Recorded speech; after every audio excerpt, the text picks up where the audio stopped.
تیری رضا پہ کھلے آنکھ لب پہ ہو میرے، ذکر تیرا تیرے پیار پر درود و سلام۔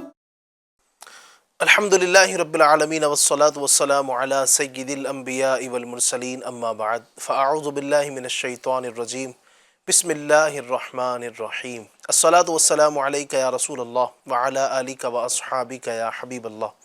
الصلاة والسلام علیکہ یا نبی اللہ وعلی آلکہ واصحابکہ یا نور اللہ۔ ایف جی این چینل کے ناظرین، پروگرام ہے ایک نئی صبح، اور صبح کے وقت، صبح کے بابرکت اور خوشگوار لمحات میں یہ پروگرام آپ کے لیے لے کر حاضر ہوتے ہیں، اور امید کرتا ہوں کہ آپ بخیر و عافیت ہوں گے۔ اللہ آپ کو شاد رکھے، آباد رکھے، دین و دنیا کی ڈھیروں بھلائیاں برکتیں اللہ آپ کا، ہمارا، ہم سب کا مقدر فرمائے۔ درود پاک کی فضیلت آئیے شروع میں آپ کو سناؤں۔ ہمارے پیارے آقا، دو عالم کے داتا، حضور جان عالم، رحمت دو عالم صلی اللہ تعالی علیہ وآلہ وسلم کے فرامین میں سے ایک بڑا ہی پیارا فرمان، نسائی شریف کی یہ روایت ہے۔ حضرت انس رضی اللہ تعالیٰ عنہ سے روایت ہے، کہتے ہیں کہ نبی اکرم صلی اللہ علیہ وسلم نے ارشاد فرمایا، من صلی علیہ صلاۃ واحدۃ صلی اللہ علیہ عشر صلوات وحطت عنہ عشر خطیئات ورفعت لہ عشر درجات۔ سبحان اللہ۔ فرماتے ہیں ہمارے حضور کہ جو مجھ پر ایک بار درود پاک پڑھے گا، اللہ اس پر 10 رحمتیں نازل کرے گا، اور اس کے 10 گناہ معاف کیے جائیں گے، اور اس کے 10 درجات بلند کر دیے جائیں گے۔ سبحان اللہ، سبحان اللہ۔ تو اللہ ہم سب کو عمل کی توفیق عطا فرمائے۔ کاش کہ ہمارا بھی یہ سلسلہ اور ذہن ہو جائے کہ اٹھتے بیٹھتے چلتے پھرتے اپنے آقا صلی اللہ علیہ وسلم کی ذات پر درود پاک پڑھیں، اس کی برکتیں حاصل کریں۔ حضور مولانا جمیل الرحمان قادری فرماتے ہیں، مومنو پڑھتے نہیں کیوں اپنے آقا پر درود، ہے فرشتوں کا وظیفہ الصلاۃ والسلام۔ آئیے نیت کیجیے کہ ہم بھی اپنے آقا کی ذات پر درود پڑھیں گے۔ صلو علی الحبیب صلی اللہ تعالی علی محمد صلی اللہ علیہ وسلم۔ پروگرام میں تلاوت قرآن کریم کو سب سے پہلے شامل کریں گے، انشاءاللہ پھر آگے بڑھتے ہیں۔ اعوذ باللہ من الشیطان الرجیم،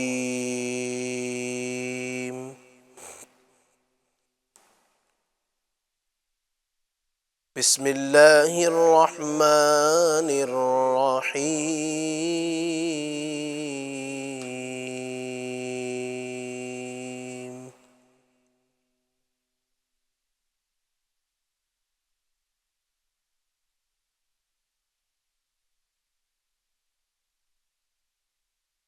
الف لام میم۔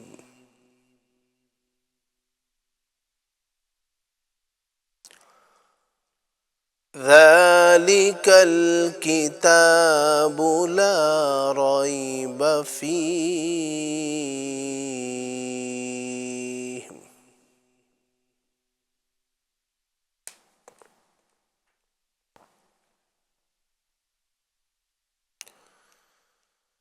هدى للمتقين الذين يؤمنون بالغيب ويقيمون الصلاة ومما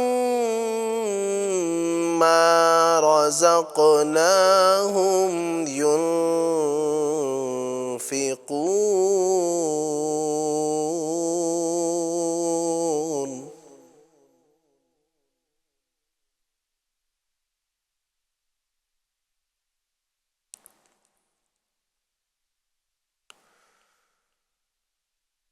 والذین یؤمنون بما انزل الیک وما انزل من قبلک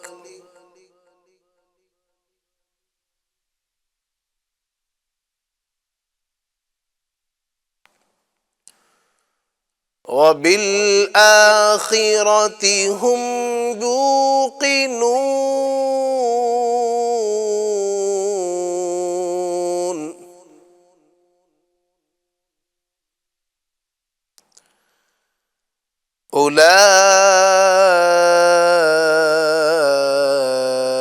أولئك على هدى من ربهم وأولئك هم المفلحون.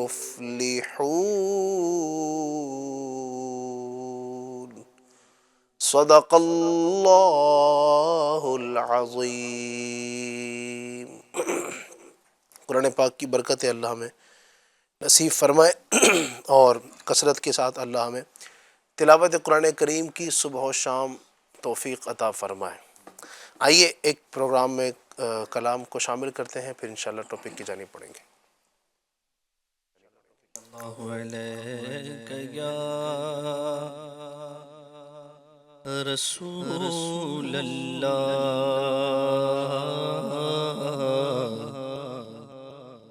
وسلم علیک یا حبیب اللہ.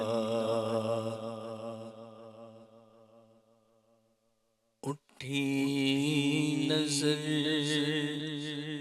تو ان کے کرم پر ٹھہر گئی، دل کیا سنور گیا میری قسمت سنور گئی. ہجر نبی میں کہاں بے اثر گئی، تڑپے جو ہم یہاں تو مدینے خبر گئی. صلی اللہ علیہ یا رسول اللہ وسلم علیک یا حبیب اللہ.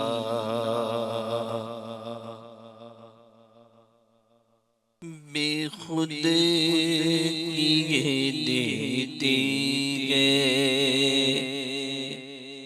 بے خود کیے دیتے ہیں، بے خود کیے دیتے ہیں، انداز ایجابانا بے خود کیے دیتے گئے، انداز ایجابانا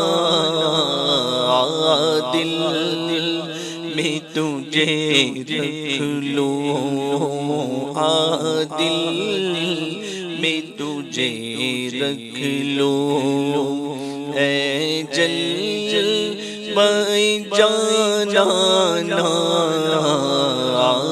دل میں تجھے رکھ لوں، اے جلوہ جانانا اتنا تو کرم کرنا، اے چشم کریمانا اتنا تو کرم کرنا، اے چشم کریمانا. جب جان لبوں پر ہو، جب جان لبوں پر ہو، تم سامنے آ جانا، جب جان لبوں پر ہو، تم سامنے آ جانا.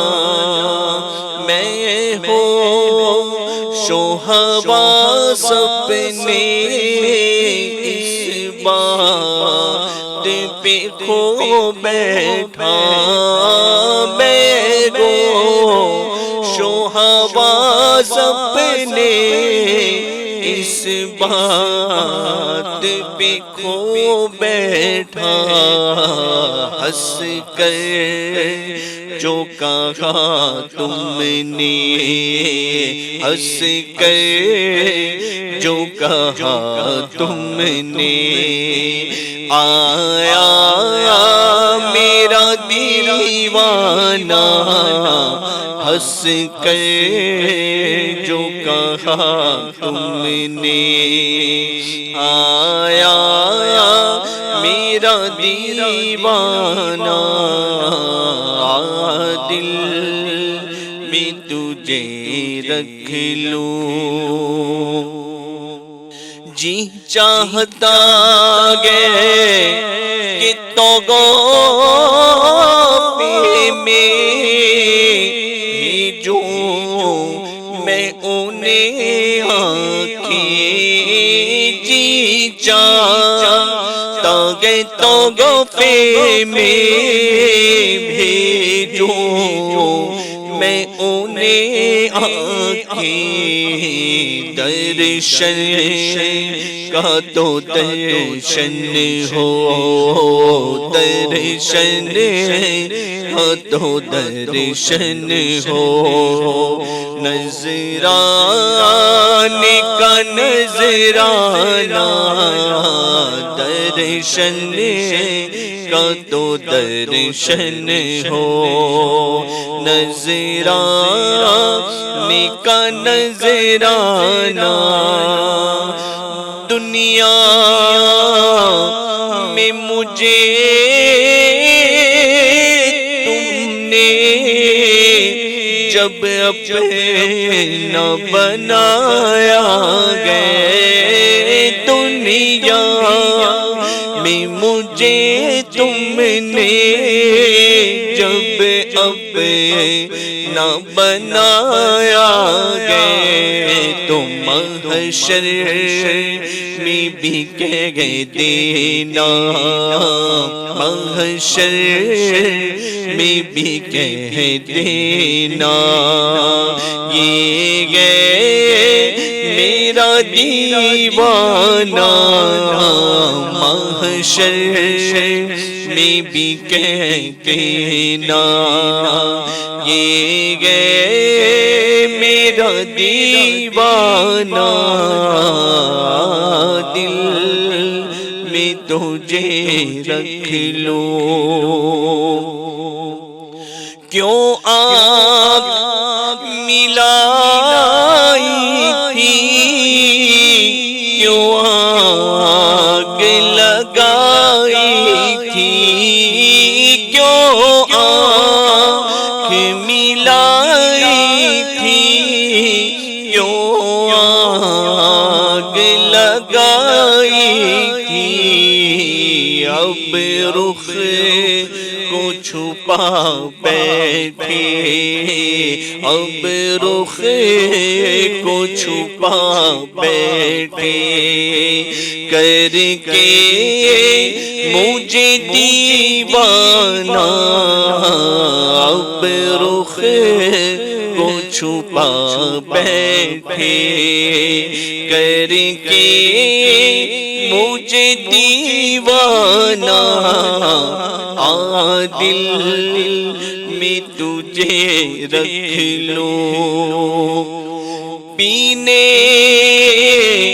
کو تو پی لوں گا پر عرض ذرا سی ہے پینے کو تو پی لوں گا پر عرض ذرا سی ہے کہ اجمیر کا ساتھی ہو اجمیر کا ساتھی ہو بغداد کا میں خانہ اجمیر کا ساقی ہو، بغداد کا میں خانہ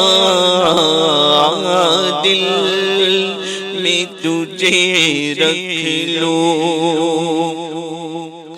معلوم نہیں بے دم میں کون ہوں اور کیا ہوں، معلوم نہیں بے دم میں کون ہوں اور کیا ہوں، اپنوں میں اپنا ہوں، اپنوں میں اپنا ہوں، اور بیگانوں میں بیگانہ، اپنوں میں اپنا ہوں، بیگانوں میں بیگانہ،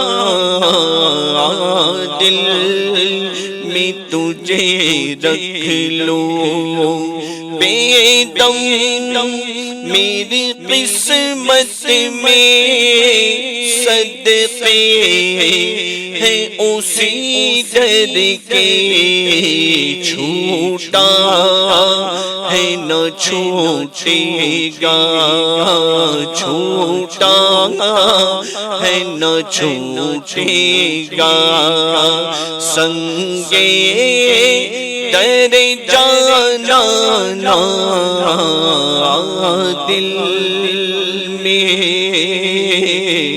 تجھے رکھے۔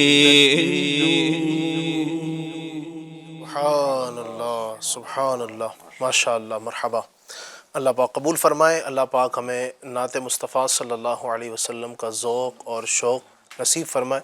نبی اکرم رحمت دو عالم صلی اللہ علیہ وسلم کی نعتیں پڑھنا اللہ ہم سب کا مقدر فرمائے۔ ناظرین ماشاءاللہ بھی آپ نے بڑا ہی پیارا کلام سنا، مزید بھی آپ کلام اگر سننا چاہتے ہیں ہمارے نعت خوان سے تو ہمارا جو نمبر آپ کو اس وقت اسکرین پر نظر آ رہا ہے 8286252626، اس پر آپ ہمیں واٹس ایپ پر اپنی وائس بھیج سکتے ہیں۔ آپ جو کلام کی فرمائش کرنا چاہتے ہیں انشاءاللہ الرحمن ہم کوشش کریں گے کہ وقت مناسب پر اس کو اپنے پروگرام میں شامل کریں۔ اسی طرح یوٹیوب پر بھی لائیو چیٹ کے ذریعے آپ ہمیں کمنٹ کر سکتے ہیں، آپ اپنی فرمائش بھیج سکتے ہیں۔ انشاءاللہ الرحمن ہم آپ کی اس فرمائش کو اپنے پروگرام کا حصہ بنائیں گے اور آپ کی کہی ہوئی نعتوں کو پروگرام میں شامل کریں گے۔ اسی کے علاوہ آج کے ٹاپک کے حوالے سے کچھ ہم سے گفتگو آپ کرنا چاہتے ہیں، کوئی سوال کرنا چاہتے ہیں ہمارے گیسٹ سے، آپ کیجیے، انشاءاللہ آپ کو اس کا جواب بھی ہم دینے کی کوشش کریں گے۔ آج ہمارے پروگرام میں ماشاءاللہ ہر بار کی طرح کچھ گیسٹ ہیں، اور آج ہمارے ساتھ میرے سیدھے ہاتھ کی جانب آپ دیکھ رہے ہیں ماشاءاللہ ممبئی سے ہی تعلق رکھتے ہیں ہمارے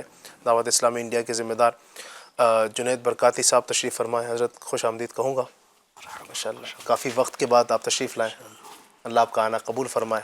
یقیناً مصروفیات بھی ہیں، ذمہ داریاں بھی ہیں، اللہ پاک جزائے خیر آپ کو عطا فرمائے۔ اور جنید بھائی کے ساتھ ان کے سامنے اور میرے دل کی جانب ہمارے بڑے ہی پیارے گیسٹ جن کو آپ ماشاءاللہ بڑے شوق سے سنتے ہیں، ہمارے مظفر بھائی بھی تشریف فرمائے، حضرت کو بھی خوش آمدید مرحبا ویلکم کہوں گا۔ اور نعت بھی آپ نے سن ہی لی ماشاءاللہ ہمارے الطاف بھائی سے، مزید بھی ہمارے الطاف بھائی سے آپ کو کلام سنائیں گے۔ آخر تک ساتھ میں رہیے گا، انشاءاللہ بہت کچھ سیکھنے اور سمجھنے کا آپ کو موقع حاصل ہوگا۔ اور کوشش کیجیے کہ اس لنک کو اگر یوٹیوب پر آپ دیکھ رہے ہیں تو لائیو جو ہماری لنک ہے FGN چینل کی، اس کو اپنے گروپس میں اپنے دوست و احباب میں بھی آپ شیئر کیجیے۔ آپ کی تھوڑی سی کوشش، یہ تھوڑی سی محنت ہو سکتا ہے کہ کئی لوگوں کے علم دین سیکھنے کا ذریعہ بن جائے۔ FGN چینل کے ناظرین، کہا جاتا ہے کہ ایک شہر کے اندر اس طرح کا عجیب و غریب سا قانون تھا کہ اس شہر میں جو لوگ تھے انہوں نے ایک سسٹم ایسا بنایا تھا کہ جو شخص اجنبی شخص اس شہر میں داخل ہوتا تو وہاں کے لوگ اس کا بڑا پرزور طریقے سے استقبال کرتے، آہو بھگت کرتے، بادشاہ سلامت، بادشاہ سلامت، اس طرح کے نعرے لگاتے اور اس کو اپنا بادشاہ مقرر کر لیتے، اس کی بڑی تعظیم و توقیر کرتے۔ جب اس کا 1 سال مکمل ہوتا تو اس کو دور کہیں بیابان میں جنگلات میں چھوڑ آتے اور اب وہاں پر وہ بھوک سے پیاس سے نہ بھی مرتا ہو تو وہاں کے درندے اور چیر پھاڑ کرنے والے جانور اس کو کھا جاتے، اس طرح اس کا کام تمام ہو جاتا۔ اس طرح کا ایک ان کا سلسلہ تھا کہ سال کے شروع میں جو بھی بندہ پہلے شہر میں داخل ہوتا اس کا استقبال کرتے، اس کو مرحبا ویلکم کہتے، 1 سال تک اسے اپنا بادشاہ مانتے اور 1 سال کے بعد اسے چھوڑ آتے۔ یہ رواج، یہ ریت چلتی چلی آ رہی تھی۔ ایک مرتبہ ایسا ہوا کہ سال کے شروع میں پھر ان کو انتظار تھا کہ کوئی نیا بندہ شہر میں داخل ہوگا اور اس کو ہم اپنا بادشاہ مقرر کریں گے، تو اسی طرح ایک شخص آیا، لوگوں نے بادشاہ سلامت کے نعرے لگانا شروع کیے، اس کو اپنا بادشاہ مانا اور کہا کہ آج سے آپ ہمارے بادشاہ ہوں گے۔ ٹھیک ہے بھائی، لوگوں نے اس کو بادشاہ کی کرسی پر بٹھایا، بڑا مان سمان دیا، بڑی ریسپیکٹ اس کی، اپنا بادشاہ مانا۔ بہرحال دن گزرتے گئے تو اس نے پوچھا کہ آپ بادشاہ مانتے ہو تو کیا سسٹم ہے، کب تک بادشاہ رہتے ہیں، کیا کوئی ووٹنگ ہوتی ہے آگے چل کے، کیا سلسلہ ہوگا؟ تو لوگوں نے سارا معاملہ بتایا کہ 1 سال کے بعد ہم فلاں جنگل میں چھوڑ آتے ہیں۔ جب اس نے یہ چیز سنی تو اس کو تھوڑا خوف بھی ہوا، لیکن اس نے پھر اپنی عقل مندی سے اس معاملے کو سمجھنے کی کوشش کی اور عقل کا استعمال کیا۔ اب بہرحال اس نے اس پورے سال کے اندر جو نا بڑے اچھے کارنامے انجام دیے، اپنے مملکت کا بڑا خیال رکھا، لوگوں کا بڑا خیال رکھا، بہت سارے اچھے کام کیے۔ انہی اچھے کاموں کے اندر ایک بڑا اچھا کام اس نے یہ بھی کیا کہ اس کے شاہی محل سے لے کر اس جو جنگل تھا 1 سال کے بعد جہاں اس کو جانا ہوگا، جس طرح دیگر بادشاہوں کو جانا ہوتا تھا، اس اپنے محل سے لے کر اس جنگل تک عالیشان راستے بنا دیے اور اس جنگل کو بھی منگل کر دیا، آپ گویا یوں کہہ سکتے ہیں۔ یعنی وہاں پر جو نا اچھے انتظامات کر دیے، بہترین معاملات وہاں پر ہو گئے اور پورے راستوں کے اندر کھانے پینے کی لوگ ڈھیری لگانے لگے، لوگوں کا آنا جانا وہاں ہوا۔ وہ جنگل جس کو لوگ دیکھ کر کے خوف کیا کرتے تھے، اب وہاں پر تفریح گاہ گویا کہ بنا دی گئی، ایک اچھا سسٹم ہو گیا۔ بہرحال پورا سال جب مکمل ہوا اور جب اس کا وقت پورا ہوا تو اس نے کہا کہ مجھے بھی وہاں چھوڑ کر آؤ۔ تو لوگوں نے کہا کہ ہم آپ کو آج سے اپنا مستقل طور پر بادشاہ مان لیتے ہیں کہ آپ ہی ہمارے بادشاہ ہوں گے۔ کہا کیوں؟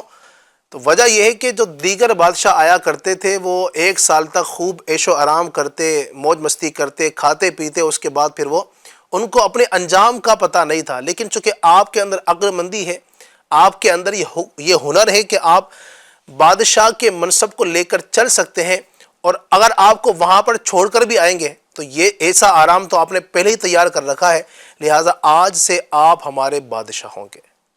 یہ ہو سکتا ہے کہ ایک فرضی حکایت ہو، لیکن عقل مندی سکھانے کے لیے اس میں بہت کچھ ہمارے پاس درس موجود ہے۔ عقل مندی انسان میں ہو، دنیا کے بہت سارے کام کر سکتا ہے۔ عقل مند انسان ہی اللہ کی معرفت حاصل کر لیتا ہے، عقل مندی ہی اللہ تبارک و تعالیٰ کے قریب کر دیتی ہے۔ اگر دین کے معاملات میں عقل ہوگی بندہ بہت بڑھے گا۔ اگر گھر کے معاملات میں اگر میں بات کروں، عقل مند انسان جو ہوتا ہے الحمدللہ، آپ نے بھی دیکھا ہوگا کہ گھروں کے بہت سارے معاملات کو، بہت سارے جھگڑوں کو وہ حل کر لیتا ہے۔ کوئی بھی بات ہوتی ہے نا، ایسے لوگ ہوتے ہیں گھروں کے اندر کہ یار اس کو لے کے بیٹھو، میٹنگ بیٹھی ہے تو اس کو لے کے بیٹھو، انشاءاللہ یہ مسائل حل کر دے گا۔ تو عقل مندی دین کے اندر بھی کام آتی ہے، دنیا کے اندر بھی کام آتی ہے۔ اور کیا کیا فوائد ہیں، ہمارے بزرگان دین رحمہم اللہ المبین نے عقل مندی کو کس انداز سے دیکھا اور سمجھا، ہماری کیا رہنمائی کی ہے، اس سے ملتی جلتی بہت ساری گفتگو ہونی ہے۔ آخر تک آپ ساتھ میں رہیں گے تو بہت کچھ سیکھنے کا آپ کو ملتا رہے گا۔ جنید بھائی کی جانب بڑھوں گا، کیا فرمائیں گے جنید بھائی؟ عقل مند کون، کیا کہیں گے اس پر آپ؟ بسم اللہ الرحمن الرحیم۔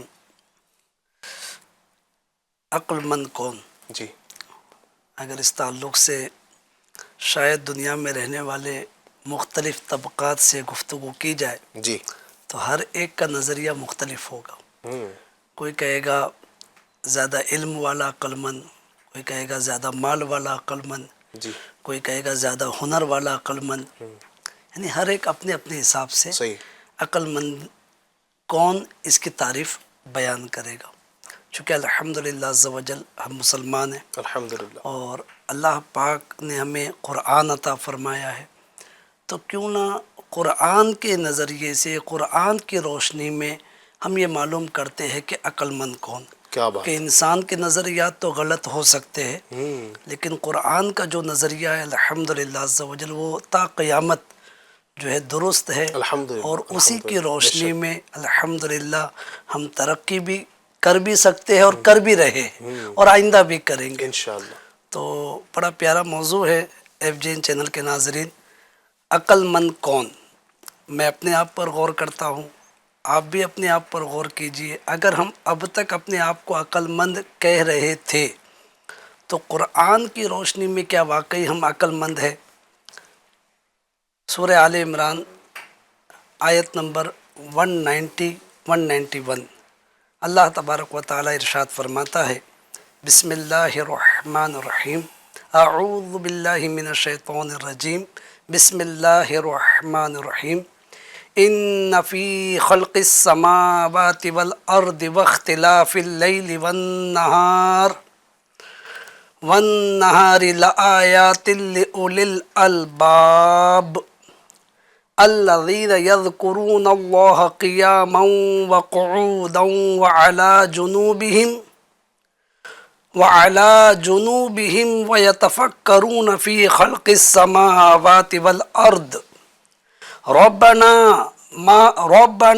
ما خلقت هذا باطلا سبحانك فقنا عذاب النار۔ ترجمہ، ناظرین اب ترجمہ توجہ سے سنیے، کیا پیاری بات اللہ پاک نے فرمائی ہے۔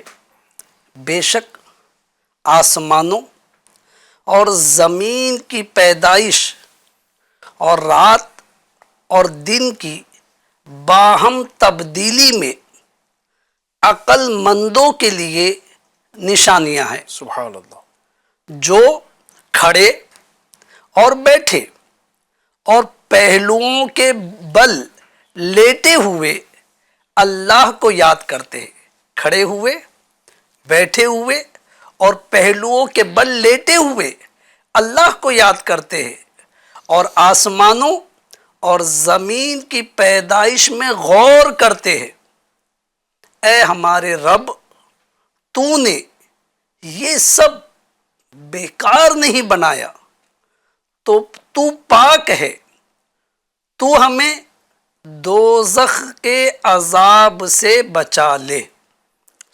یہ آیت کریمہ واقعی غور کرنے والی ہے، اور غور کرنے ہی کی اس میں دعوت دی گئی ہے۔ صحیح، یعنی انسان بھی اس پر غور کرے، چونکہ اس میں غور کرنے ہی کی دعوت دی گئی اور ہے، غور بھی بندہ کرے گا، عقل سے کرے گا، عقل سے کرے گا۔ اور کتنا پیارا مطلب نقطہ بیان کیا کہ آسمان زمین کیوں بنائے، جی، بیکار نہیں بنائے، اس پر غور کرو۔ تو لہٰذا یہ پیدائش کیوں بھی جب بندہ غور کرے گا تو اللہ تعالیٰ کی قدرت میں جتنا غور کرتا جائے گا اتنا اللہ کی طرف رجوع کرتا جائے گا سبحان اللہ، کہ سبحان اللہ۔ تو ہی وحدہ لا شریک ہے، تو ہی سبحان ہے، تو ہی پاک ہے، تیری ذات واقعی بے عیب ہے۔ بے شک، یعنی اس طرح اللہ تعالیٰ کی حمد و ثنا بندہ جتنا غور کرے گا اتنا حمد و ثنا کی طرف بڑھے گا۔ اس آیت کے متعلق علی بھائی تفسیر صراط الجنان میں بھی بڑی پیاری بات لکھی ہے، حدیث پاک لکھی ہے، بخاری شریف کی روایت ہے۔ حضرت عبداللہ ابن عباس رضی اللہ عنہما فرماتے ہیں کہ میں حضرت میمونہ رضی اللہ تعالیٰ عنہ کے گھر رات میں ٹھہرا، ایک رات ٹھہرے، اور اس دن سرکار دو عالم صلی اللہ علیہ وآلہ وسلم بھی ان کے ہاں آرام فرماتے۔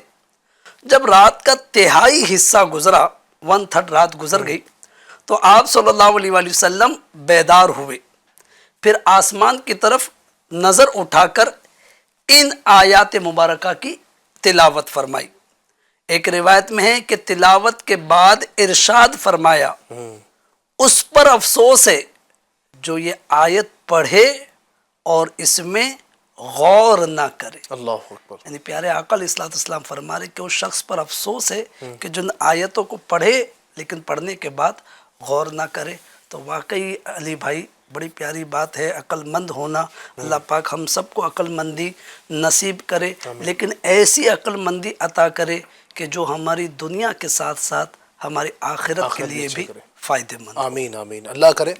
اور ہم عقل مندی کا استعمال اگر اچھے انداز سے کریں گے، اچھے کاموں میں کریں گے، کیونکہ اللہ تبارک و تعالیٰ نے یقیناً ہمیں عقل عطا فرمائی ہے، اور عقل کو اگر اسی کے کاموں میں استعمال کیا جائے یقیناً یہ فائدے کی بات ہے۔ ورنہ لوگ استعمال کرنے کے لیے عقلوں کو استعمال کر رہے ہیں، لوگ عقل کا استعمال اس طرح بھی کر رہے ہیں کہ کس طرح میں جو ہے امیر سے امیر آدمی بن جاؤں اور عقل کا استعمال کر رہے ہیں کہ کس طرح جو لوگوں کا مال ہے وہ میرے پاس آ جائے، ناجائز طریقے سے آ جائے، میں سود پر کس طرح جو ہے نا وہ اپنے معاملات کو آگے بڑھا سکوں۔ یقیناً یہ سارے کام کے لیے بھی عقل کا استعمال ہوتا ہے۔ تو عقل کا استعمال کرنے والا اگر اس کا صحیح استعمال کرے گا اس کو ثواب ملے گا، برکتیں ملیں گی، اور عقل کا استعمال اگر غلط ہوگا، حرام کاموں میں ہوگا، اللہ رب العزت کے ناپسندیدہ کاموں میں اگر ہوگا تو یقیناً اس کا خسارہ ہی ہوگا۔ اور اب دیکھیں عقل کتنی عظیم شے ہے، سبحان اللہ۔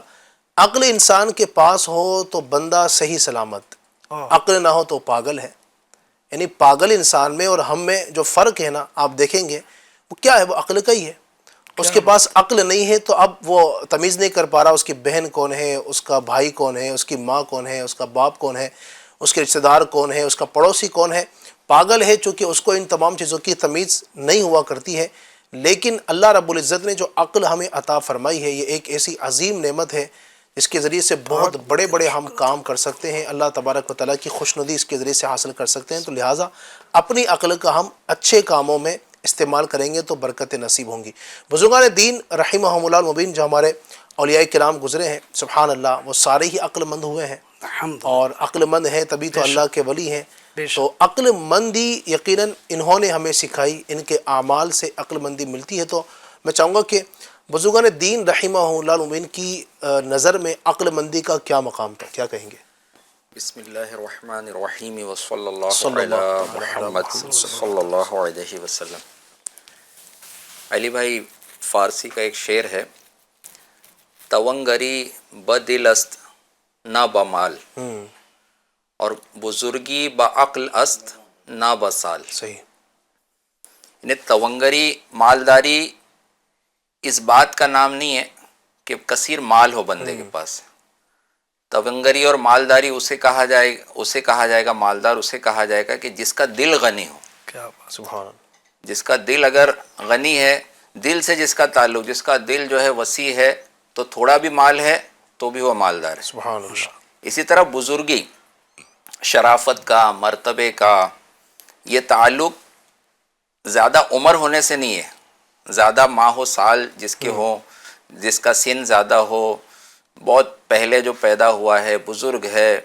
صرف وہی بزرگ نہیں، وہ ان کا بھی اپنا مقام ہوتا ہے۔ جو اسلام میں جو بوڑھا ہوتا جائے اس کے الگ درجات ہیں، اس کے، بلکہ آج جو دنیاوی طور پر بھی اس معاشرے کے اندر بھی جو حضرات 60 سال یا اس سے زائد تجاوز کر گئے تو ان کو سینئر سٹیزن کہا جاتا ہے۔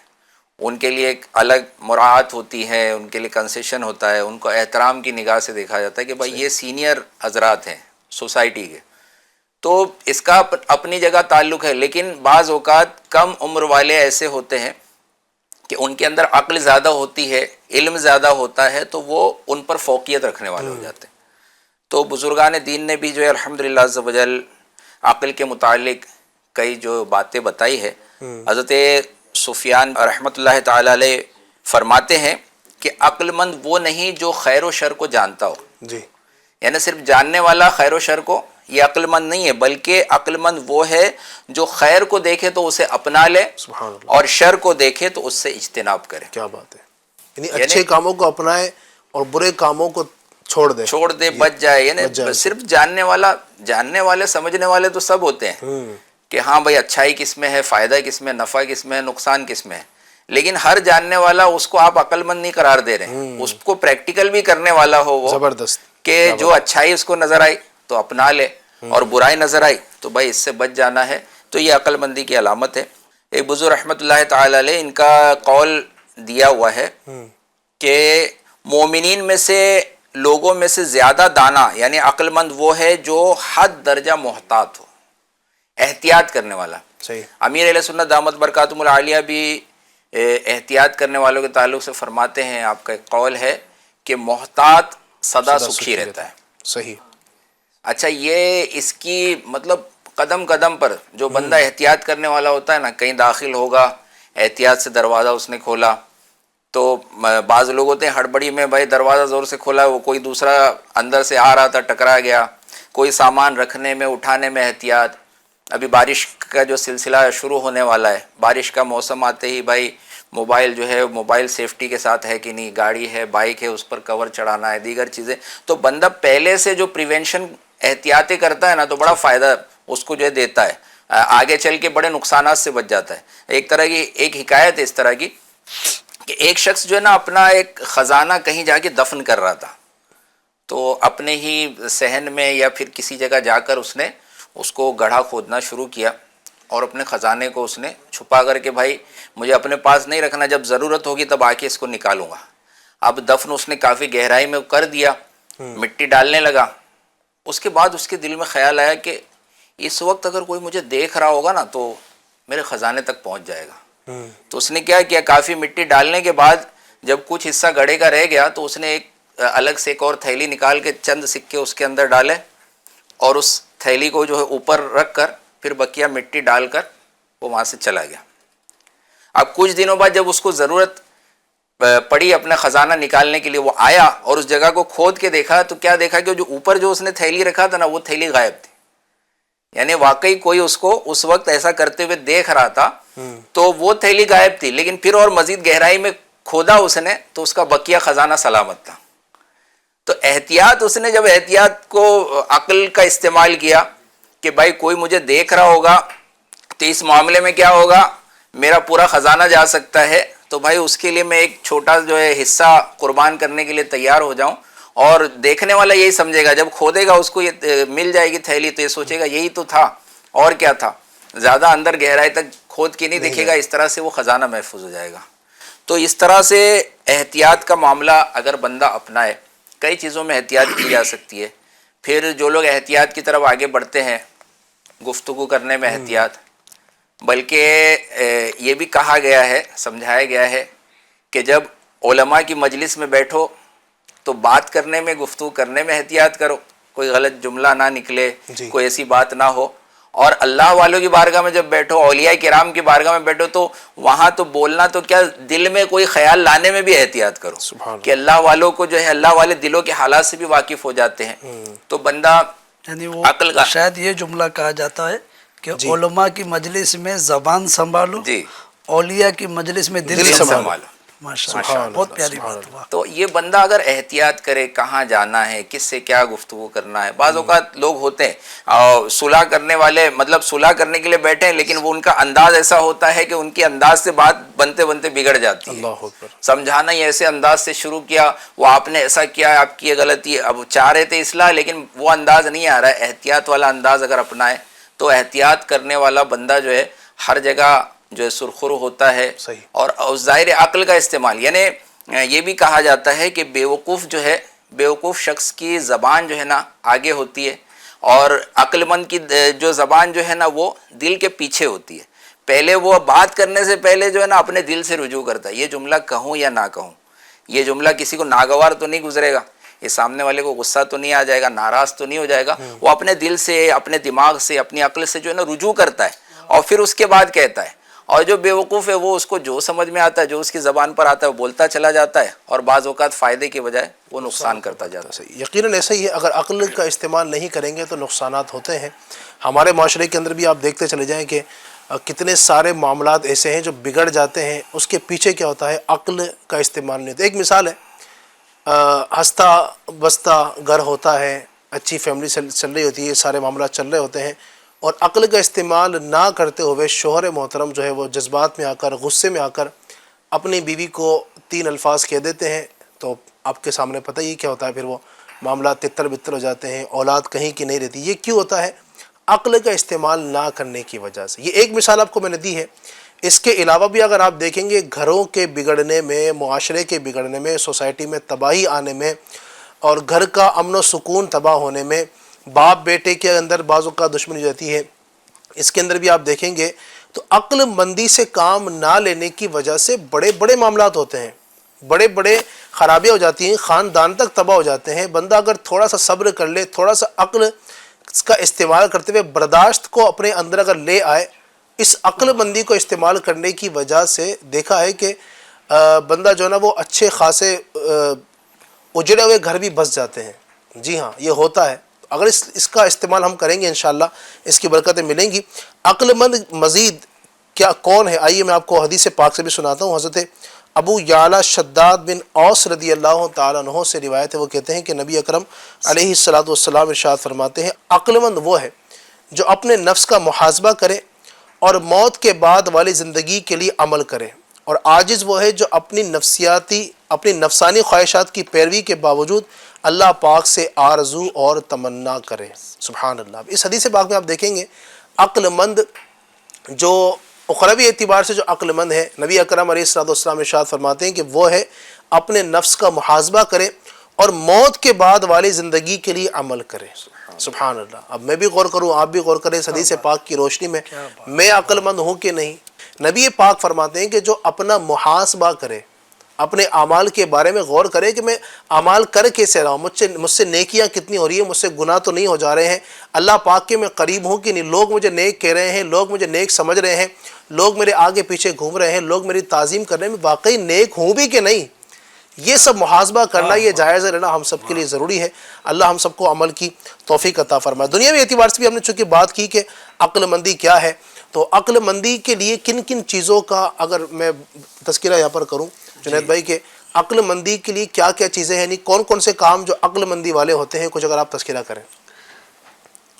علی بھائی اگر یہ حدیث پاک جو بھی آپ نے بیان کی، واقعی پیارے آقا علیہ الصلوۃ والسلام کی یوں تو ہر حدیث وہ گرہ سے باندھنے سے تعلق رکھتی ہے، اور اگر ایک ایک حدیث پر بندہ غور کرے تو ساری زندگی اس سے فائدہ اٹھا سکتا ہے. بے شک صحیح. اور ایسے ہی یہ حدیث پاک جو ابھی بیان کی کہ عقل مند وہ ہے کہ جو مرنے کے بعد کام آنے والے اس طریقے کے جملے تھے، مفہوم یہی تھا جی. ٹھیک ہے.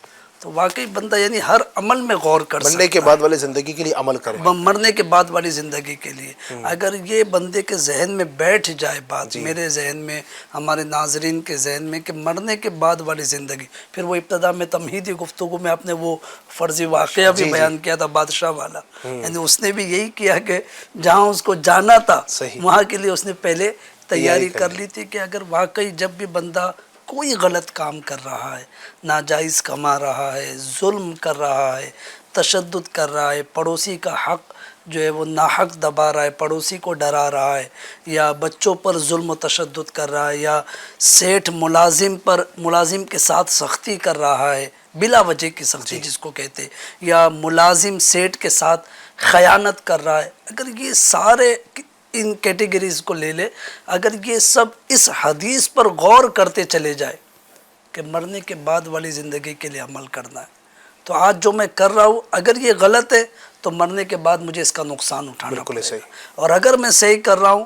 تو یقیناً اس کا فائدہ مجھے ہوگا. تو اللہ پاک مجھے بھی عمل کی توفیق دے، ناظرین کو بھی عمل کی توفیق دے. آپ نے فرمایا کہ عقل مند کی علامت ہے کہ یہ عقل مند لوگ کیا کام کرتے، تو جو ابتدا میں آیت کریمہ پڑھی تھی اسی کے ضمن میں چند باتیں لکھی ہے، اور وہ آیت میں کئی مفہوم جو ہے وہ گویا کہ بتایا جا رہا ہے کہ عقل مند لوگوں کے کام کیا ہوتے. ناظرین میں اپنے آپ پر غور کرتا ہوں، آپ اپنے آپ پر غور کریں کہ ہم ابھی تک تو جو بھی ہماری عمر ہوئی 30 40 50 60 سال کے افراد بھی جو ہے وہ ظاہر ہے کہ ہو سکتا ہے دیکھ رہے ہو، تو غور کریں کہ اتنی عمریں ہو گئی، بال سفید ہو گئے، لیکن کیا واقعی میں عقل مند ہوں؟ تو قرآن کی روشنی میں عقل مند لوگوں کے کام کیا ہے. عقل مند لوگ کھڑے بیٹھے اور بستروں پر لیٹے ہر حال میں اللہ پاک کا ذکر کرتے ہیں، مولا کریم کی یاد ہر وقت ان کے دلوں پر چھائی رہتی ہے. اب ناظرین زیادہ لمبی بات نہ کرتے ہوئے، اگر 24 آورس 24 گھنٹے کی زندگی کا اگر ہم اپنی مشاہدہ لے، کھڑے بیٹھے پہلو بدلتے ہوئے یعنی لیٹے ہوئے، اللہ کی یاد کتنی تھی ہماری زندگی میں، اللہ پاک کی یاد. ہم نے کھانا بھی کھایا، پانی بھی پیا، دوستوں سے بھی ملے، اٹھے بیٹھے، لیکن کیا واقعی ہم اللہ کی یاد کر رہے تھے؟ جبکہ عقل مندوں کی یہ علامت بیان کی گئی.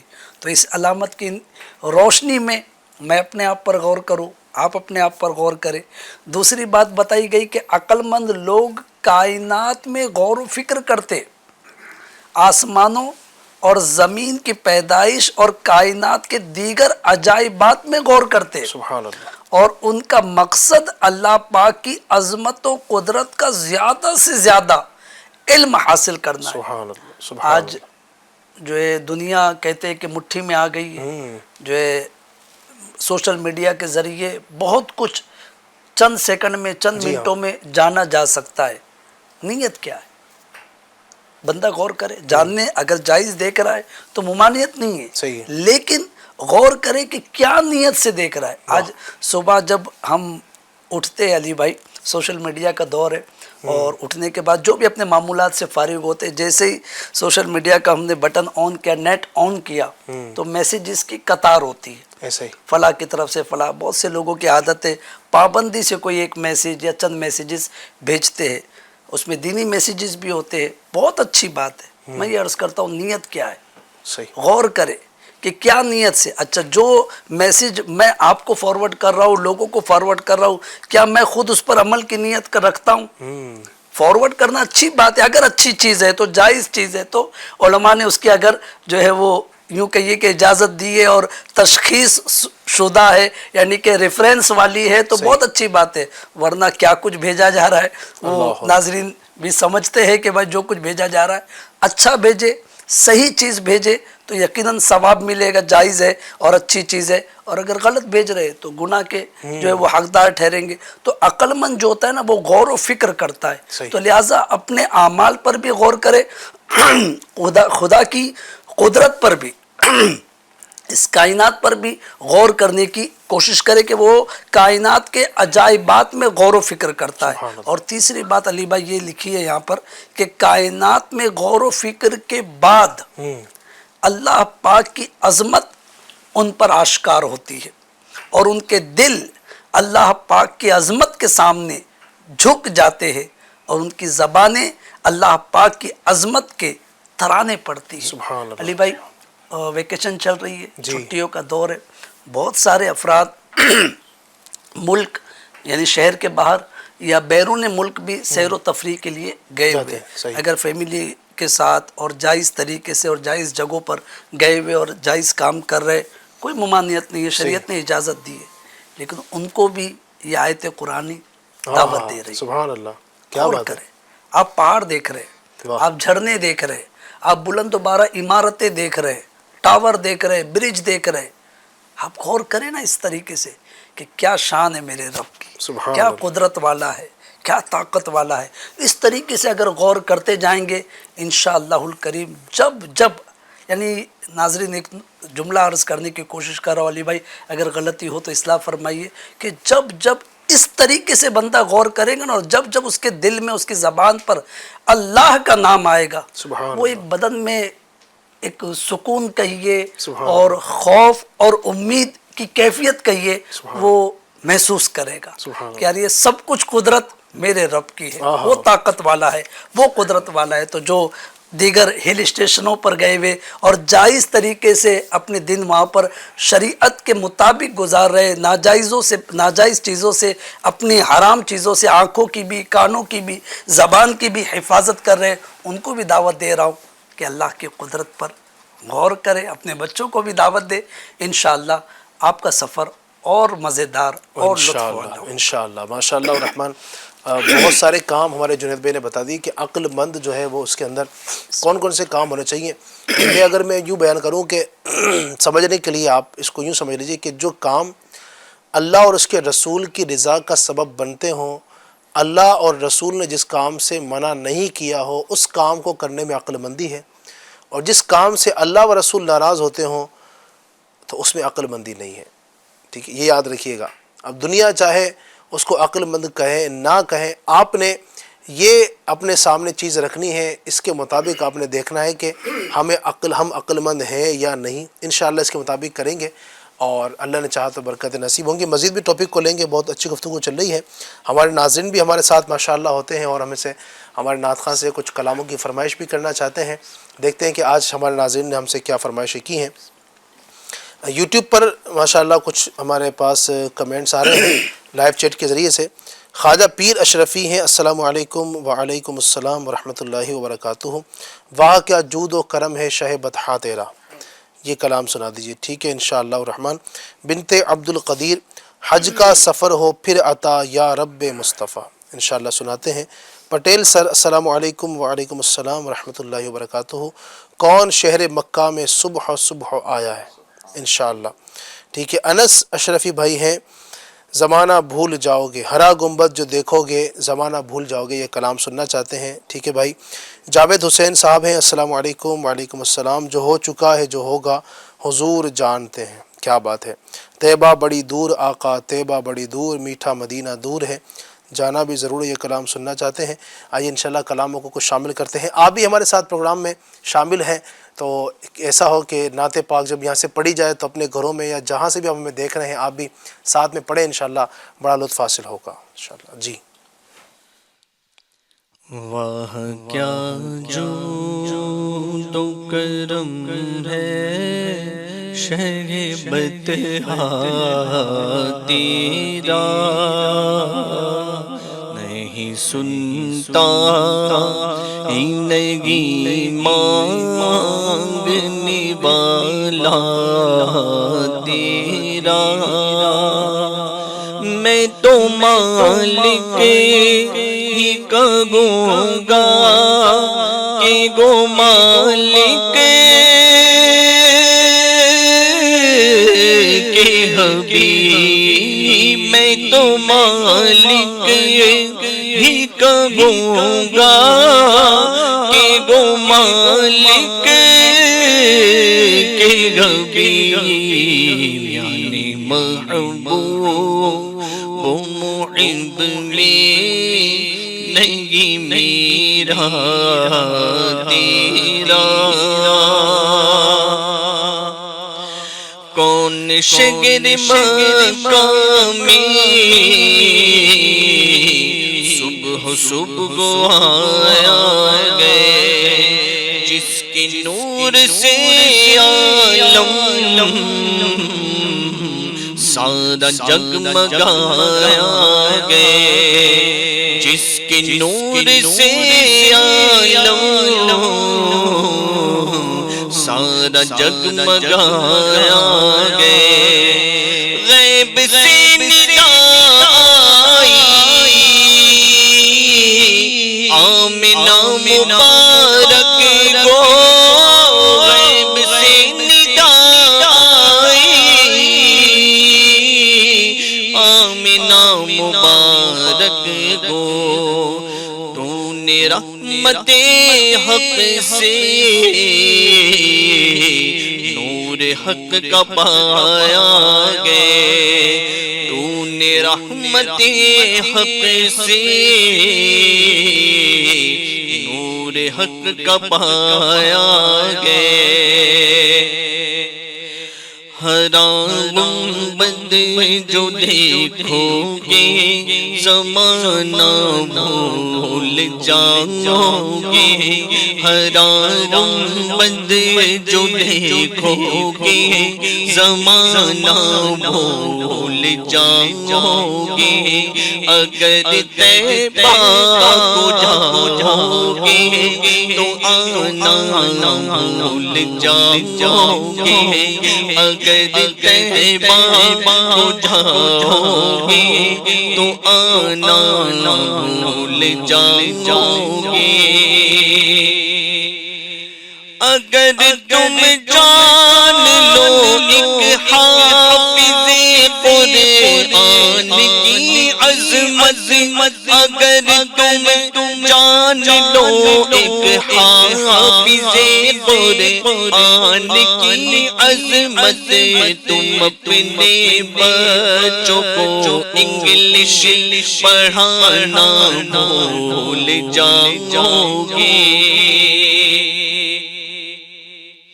جو ہو چکا جو ہوگا حضور جانتے گئے، جو ہو چکا جو ہوگا حضور جانتے گئے. جو ہو چکا ہے جو ہوگا حضور جانتے گئے. تیری عطا سے خدایا حضور جانتے گئے تیری عطا سے خدایا، حضور جانتے گئے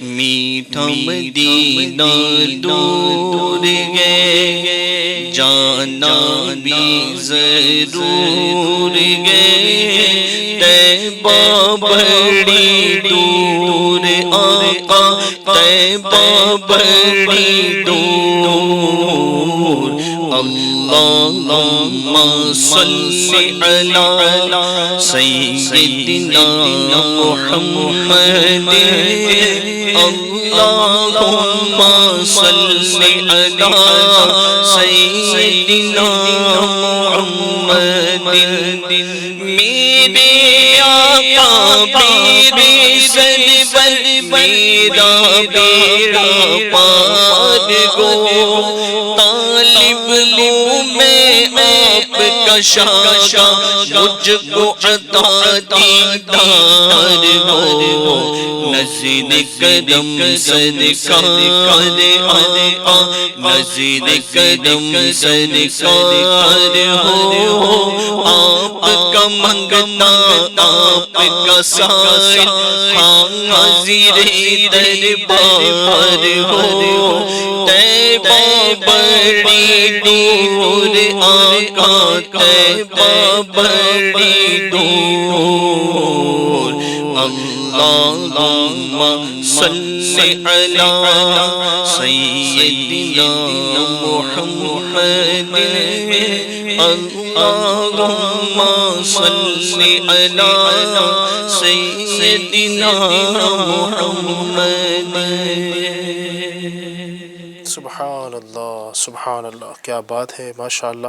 اللہ برکت نصیب فرمائے اور اللہ آپ سب کے ذوق کو سلامت رکھے۔ آپ نے ہمیں فرمائش کی، نعت پاک کی، اور ہم نے اپنے پروگرام میں شامل بھی کی۔ اللہ آپ کو جزائے خیر عطا فرمائے۔ اسی طرح دیگر پروگرامز میں بھی ہمارے آپ فرمائشیں کرتے رہیں، کل بھی ہوگا انشاءاللہ، اس کے بعد بھی ہوتے رہیں گے، اور آپ نے دل جمعی کے ساتھ شرکت بھی کرنی ہے۔ گفتگو چل رہی تھی عقل مندی کے حوالے سے، اور مظفر بھائی عقل مندی کی جہاں ہم بات کر رہے ہیں تو میں آپ سے معلوم کرنا چاہوں گا کہ ایک ہی ہوتا ہے کہ بندہ محنت اگر کرے تو عقل مندی ہے یقیناً۔ ایک بندہ وہ جو صحیح سلامت ہے، ہٹا کٹا ہے، ماشاءاللہ جوان ہے، اور کما بھی سکتا ہے، محنت کر سکتا ہے، کوششیں کر سکتا ہے، پھر بھی محنت نہیں کرتا ہے اور سستی اور کاہلی کی وجہ سے گھر کا بڑا ہونے کے باوجود بھی نہیں کماتا ہے۔ بعض یہ بھی ہوتا ہے کہ والد صاحب جب تک حیات ہیں وہی کھلائیں گے، بھئی یہ کہاں پر لکھا ہوا ہے کہ والد صاحب ہیں تو وہی کھلائیں گے، وہی شادی کریں گے، پھر آگے کے معاملات بھی وہی آپ کے چلائیں گے، آپ کی بیوی آ جاتی ہے تو اس کے اخراجات بھی اٹھائیں گے۔ تو یہ عقل مندی کی یقیناً خلاف ہے۔ کیا کہیں گے اس کے حوالے سے آپ؟ چونکہ عقل مندی کی بات چل رہی ہے تو محنت کی کیا پذیرائی ہے اسلام میں؟ عقل مندی کا جہاں تک تعلق ہے، ایک عقل مند شخص جی ہر معاملے پر جب غور کرتا ہے جی ہاں کہ بھائی کون سی چیز فائدہ مند ہے، کون سی چیز نقصان دہ۔ ایک دانا کا قول ہے، کسی نے ان سے پوچھا کہ آپ نے عقل مندی کس سے سیکھی ہے؟ آپ اتنے علم و حکمت والے ہیں تو یہ علم و حکمت آپ کو کہاں سے حاصل ہوئی؟ تو انہوں نے کہا میں نے عقل مندی بیوقوفوں سے سیکھی ہے۔ بیوقوفوں سے سیکھی ہے؟ تعجب ہوا لوگوں کہ بیوقوف جو ہے وہ کسی کو عقل مند کیسے بنا سکتے ہیں؟ تو آپ فرماتے ہیں میں بیوقوفوں کو دیکھا کرتا تھا، آبزرو کرتا تھا، اور وہ جو کام کرتے تھے ان سے میں اپنے آپ کو بچاتا تھا، تو میں علم و حکمت والا بن گیا۔ کیا بات ہے۔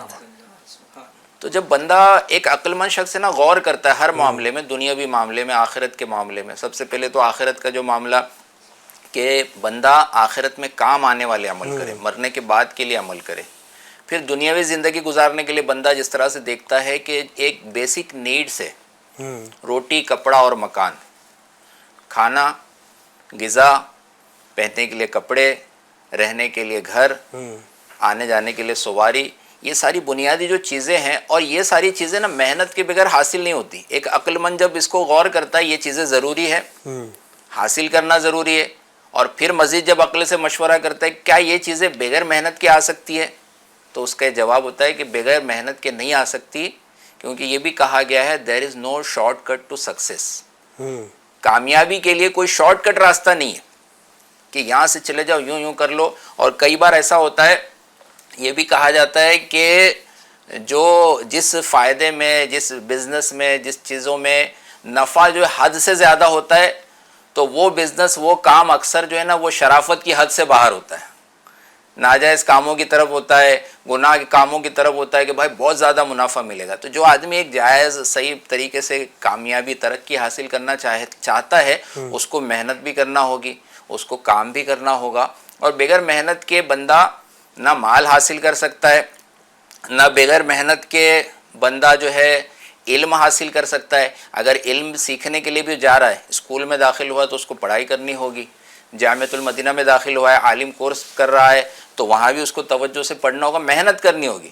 تو محنت سے فرار حاصل کر کے جو عقل مند ہوتا ہے نا، وہ سمجھ جاتا ہے کہ بھائی محنت کرنی ہوگی. اور اب صرف سمجھنے والا نہیں بلکہ جو اس پر عمل پیرا ہو رہا ہے، جیسا وہ بزرگ نے فرمایا کہ بھائی صرف جو خیر اور شر کو جان رہا ہے، صرف سمجھ رہا ہے اس کو، وہ عقل مند نہیں ہے بلکہ وہ اپناتا بھی جائے. تو جو بندہ محنت کو اپنا لے گا تو مال بھی حاصل کر لے گا، محنت کو اپنائے گا علم بھی حاصل کر لے گا، جو بھی کام میں مطلب رکاوٹ ہے. اور پھر وہ جب خود کفیل بنے گا. بعض لوگوں کا یہ انداز ہوتا ہے کہ وہ ایک انداز ہوتا ہے جو لوگ دوسروں کی بھی مدد کرنے والے، اپنے خرچے اٹھا کر دوسروں کی بھی مدد کرنے والے ہوتے ہیں. اور بعض ایسے ہوتے ہیں کہ بھائی مجھے کچھ کیے بغیر مل جائے، تو وہ پھر ایک لو طبقے میں چلے جاتے ہیں، مانگنے والے سائلین میں چلے جاتے ہیں، جہاں اجازت بھی نہیں ہوتی وہاں وہ اس طریقے سے مانگتے ہیں، گناہوں کے معاملے میں پڑ جاتے ہیں. تو بندہ، ایک صحابی رضی اللہ تعالیٰ تھے، ہمارے آقا صلی اللہ علیہ وسلم نے بظاہر جو ہے وہ مطلب غریبی تھی، مال نہیں تھا ان کے پاس، تو ہمارے آقا صلی اللہ علیہ وسلم نے ان کو ایک کلہاڑی میں اپنے دست مبارک سے دستہ جو ہے لگا کر فکس کر کے وہ کلہاڑی ان کو دی اور فرمایا اب جنگل کی طرف جاؤ، اس سے لکڑیاں کاٹو اور 15 دن تک مجھے نظر نہیں آنا. اچھا. تو وہ جنگل میں چلے گئے، مصروف، یعنی محنت کا کام. لکڑیاں جو ہے یہ بھی ایک وقت میں ہوتا تھا، اور اس طرح سے لوگ جو ہے لکڑہارے جو ہے وہ لکڑیاں کاٹ کے اس کو بیچ کر پھر گزر اوقات کرتے تھے. تو وہ جب واپس آئے نا تو ان کے پاس 10 درہم تھے. اتنی لکڑیاں انہوں نے کاٹی، بیچا، اور یہ مال، یعنی جس کے پاس کچھ نہیں ہو وہ بھی محنت کر کے ایک مال حاصل کر سکتا ہے. بالکل صحیح.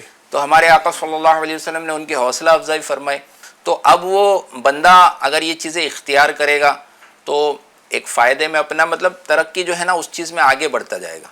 اچھا، مزید یہ کہ جو بندہ آج دنیاوی عمل کرتا ہے تو ان کو بھی ایک چیز سمجھائی گئی ہے کہ اے بندے، اگر تو عقل مند ہے تو تھوڑی سی لذت کے لیے گناہ نہ کرنا اور تھوڑی سی مشقت کے لیے نیکیوں کو نہ چھوڑنا. کیونکہ اگر گناہ کی لذت کے لیے گناہ کیا، نفس کے مزے کے لیے، نفس کی تسکین کے لیے بد نگاہی کر رہا ہے بندہ، گانے سن رہا ہے غلط کاموں میں، تو اس کو جو ملنے والی لذت ہے وہ تھوڑی دیر کی ہے، وہ تھوڑی دیر میں ختم ہو جائے گی. لیکن اب جو اس نے گناہ کر دیا اس کی مشقت باقی رہے گی. ہو سکتا ہے اللہ تعالیٰ ناراض ہوا تو اس کی وجہ سے خدا نخواستہ قبر میں اس کی سزا ملے، بعضوں کا دنیا میں بھی سزا مل جاتی ہے. یہ بھی کہا گیا ہے کہ عدل و انصاف فقط حشر پہ موقوف نہیں، زندگی خود بھی گناہوں کی سزا دیتی ہے. بعض اوقات لوگ مکافات عمل کا شکار ہو جاتے ہیں، دنیا میں کسی پہ ظلم کیا، ماں باپ کو ستایا تو اس کی سزا دنیا میں ہی مل جاتی ہے، اس کی اولاد اس کو ستاتی ہے. اس طرح کے معاملات کو بندہ اگر کرے تو اگر سمجھایا گیا، جو عقل مند شخص ہے نا تو عقل مند اس چیز کو قبول کرتا ہے کہ اگر میں جو لذت کی خاطر جو ہے نا گناہ کروں گا تو لذت تو ختم ہو جائے گی تھوڑی دیر میں، اور گناہ جو ہے اس کا وبال باقی رہے گا. یہ صحیح طریقے سے شرائط کے ساتھ میں نے توبہ کی، اللہ تعالیٰ نے معاف کر دیا تب تو ٹھیک ہے، لیکن اگر یہ گناہ معاف نہیں ہوا تو اس کی سزا جو ہے نا وہ برداشت کرنے کی میرے اندر طاقت نہیں ہے.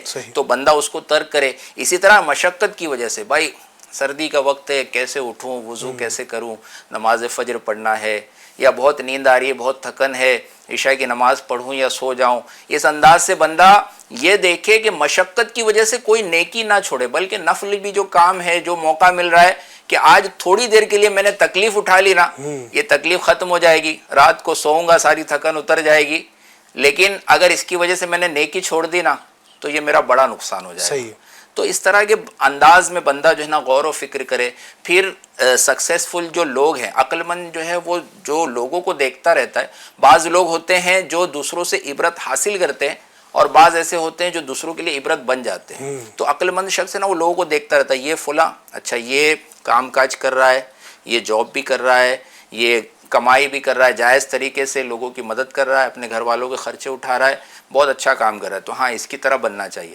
اور جب یہ دیکھتا ہے کہ ایک شخص گھر میں پڑا ہے، چاہ کر وہ چاہتا تو اگر کاروبار کر سکتا تھا، جاب کر سکتا تھا، محنت کر سکتا تھا، نہیں کر رہا ہے، تو بندہ اس کو غور و فکر کر کے اس کو ترک کرنا ہے. اس کا جو ہے نمونہ اپنے آپ کو نہ بنائے کہ مطلب میں اس کو فالو کروں گا، بلکہ ایک جو عقل مند شخص ہے وہ صحیح طریقے سے محنت کے لیے بھی آگے بڑھتا ہے، کام کاج کے لیے آگے بڑھتا ہے، علم سیکھنے کے لیے آگے بڑھتا ہے. تو اس طرح سے بندے اگر غور و فکر عقل کو استعمال کر کر کے مجھے کہاں جانا ہے، مجھے کہاں پہنچنا ہے، کس کو فالو کرنا ہے، وہ اپنا راستہ متعین کر سکتا ہے. تو یہ یقیناً جو عقل مند ہے، جو اللہ پاک نے یقیناً عقل تو ہر ایک کو ہی دی ہے، صحیح استعمال کرنے والا جو ہے وہ اس کا صحیح استعمال کر لیتا ہے، اور نہ استعمال کرنے والا پھر نہیں کر پاتا اور وہ نہ کرنے والے کاموں کے اندر پڑ جاتا ہے. تو کرنے والے کام کریں گے انشاءاللہ تو برکتیں ملیں گی. تو عقل کا استعمال، اور یہ چونکہ عقل اللہ پاک کی طرف سے دی ہوئی، اور ہر بندہ یہ اس کو یہ شعور ہوتا ہے، وہ سمجھتا ہے کہ مجھے کون سے کام کرنا چاہیے اور کون سے کام نہیں کرنے چاہیے، لیکن پھر بھی لوگ اپنی عقل کا غلط استعمال کرتے ہوئے نہ کرنے والے کاموں کو کرتے ہیں. اب ہر ایک کو پتہ ہے کہ یار مجھے کیا کرنا چاہیے. عقل کا استعمال کرتے ہوئے مجھے محنت کرنی چاہیے، غریبوں کی مدد کرنی چاہیے، مجھے اچھے کام کرنا چاہیے. ہر ایک ہی جانتا ہے لیکن وہ نہیں کرتا ہے اپنی عقل کا استعمال نہ کرتے ہوئے. بہرحال اللہ ہم سب کو عقل سلیم عطا فرمائے. جی مزید کچھ ہمارے پاس سوالات بھی ہیں ناظرین کے، ان کو شامل کرتے ہیں. ہمارے ناظرین ہم سے کیا سوال کرنا چاہ رہے ہیں، کیا پوچھنا چاہ رہے ہیں، اس کو دیکھتے ہیں. جی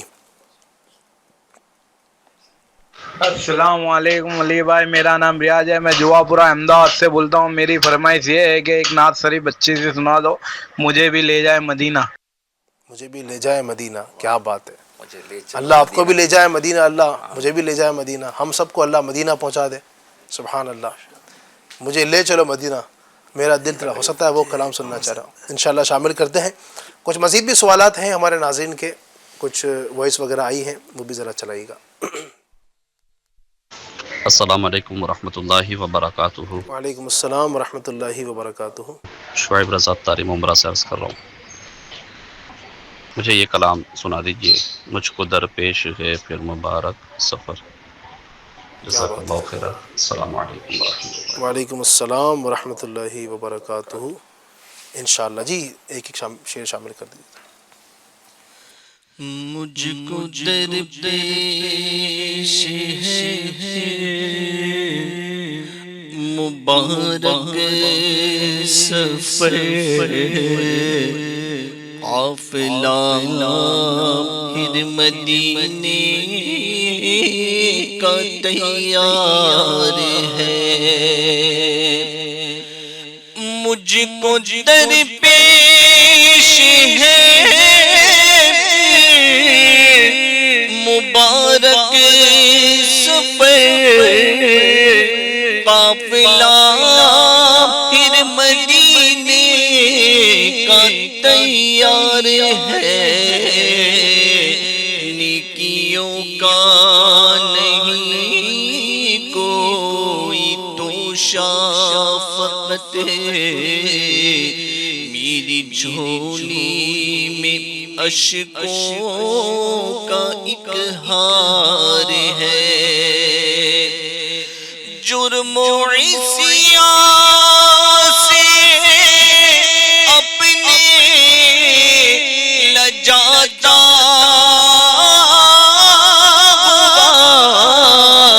اور اشک ندامت بہاتا ہوا. تیری رحمت پہ نظریں جماتا ہوا، در پہ حاضر تیرا گناہگار ہے. تو تڑپنے کا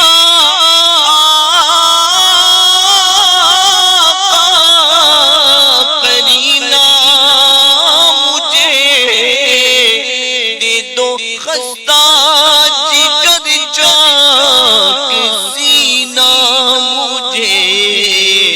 چشم تر دے دو شاہ مدینہ مجھے، تیرے غم کا یہ بندہ طلبگار ہے۔ اللہ پاک عشق مدینہ، شوق مدینہ، ذوق مدینہ ہم سب کو نصیب فرمائے۔ بار بار با ادب با ذوق اس طرح پاک کی اللہ حاضر نصیب فرمائے۔ کچھ مزید وائس ہیں وہ ذرا چلائیے گا، کچھ فرمائش ناظرین کی۔ السلام علیکم وعلیکم السلام ورحمۃ اللہ وبرکاتہ۔ علی بھائی، آپ کے پروگرام ایک نئی صبح سے ہمیں بہت کچھ نصیحتیں ملتی ہیں۔ میرا نام رفیع ہے، میں اندھیری ممبئی سے بول رہا ہوں۔ میرا آپ سے سوال ہے، اسلام کے کن معاملات میں عقل کو دخل نہیں ہے؟ اسلام کے کن معاملات میں عقل کو دخل نہیں، کیا کہیں گے جنید بھائی؟ یعنی کہ یقیناً بہت سارے کام تو ایسے ہیں کہ جس میں ہم عقل کا استعمال کرتے ہیں، لیکن کیا کچھ کام ایسے بھی ہیں کہ جس میں عقل نہیں، بس آمنا اور صدقنا، کیا کہیں گے آپ؟ میں عرض کر رہا ہوں، آپ رہنمائی کیجیے گا جی۔ اگر غلطی کرتے جائے تو۔ بندے پر جو اللہ پاک کی طرف سے احکامات لازم ہیں، جی فرائض واجبات، جیسے 5 وقتہ نماز فرض ہے ہر عاقل بالغ مسلمان پر، تو لہٰذا پڑھنا ہی ہے۔ اب اس میں بندہ عقل سے سوچے کہ یار فجر والی نماز جو ہے میں جب 9 بجے 10 بجے اٹھتا ہوں تب پڑھ لیا کروں، استغفر اللہ۔ دوپہر میں مصروفیت زیادہ رہتی ہے یا دن میں اور بھی کام کاج کی مصروفیت رہتی ہے تو 5 نمازیں ایک ساتھ رات میں گھر میں پڑھ لیا کروں۔ تو یہ اس طریقے کی عقل استعمال کرنا یہ درست نہیں ہے۔ آپ فرائض کو ترک نہیں کر سکتے۔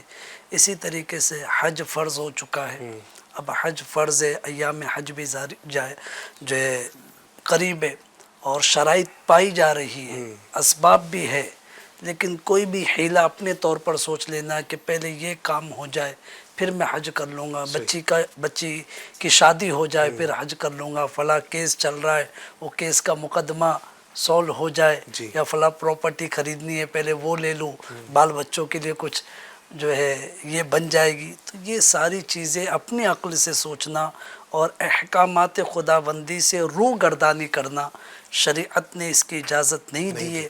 الحمدللہ شریعت کے جو احکام ہیں، قرآن پاک کی آیت مبارکہ ہے، لا یکلف اللہ نفسا الا وسعها، سبحان اللہ، اللہ پاک کسی جان پر اس کی طاقت سے زیادہ بوجھ نہیں ڈالتا، سبحان اللہ۔ تو لہٰذا جو شریعت کے احکام ہے وہ ہم اس کے مکلف ہیں، ہمیں وہ کرنا ہی ہے، اور ہماری یوں کہیے کہ حیثیت کے مطابق ہی ہے، ایسا نہیں کہ اوور لوڈ ہم کو کر دیا گیا ہے۔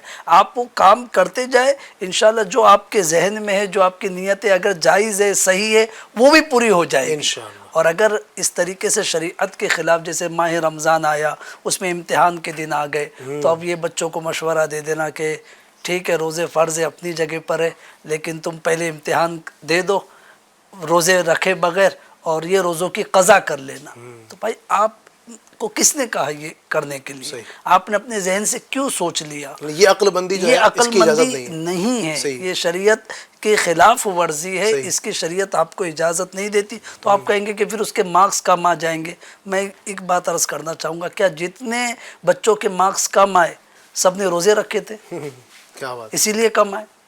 بہت سارے بغیر روزے رکھ کے امتحانات دیے فیل ہو گئے، اب کیا کہیں گے؟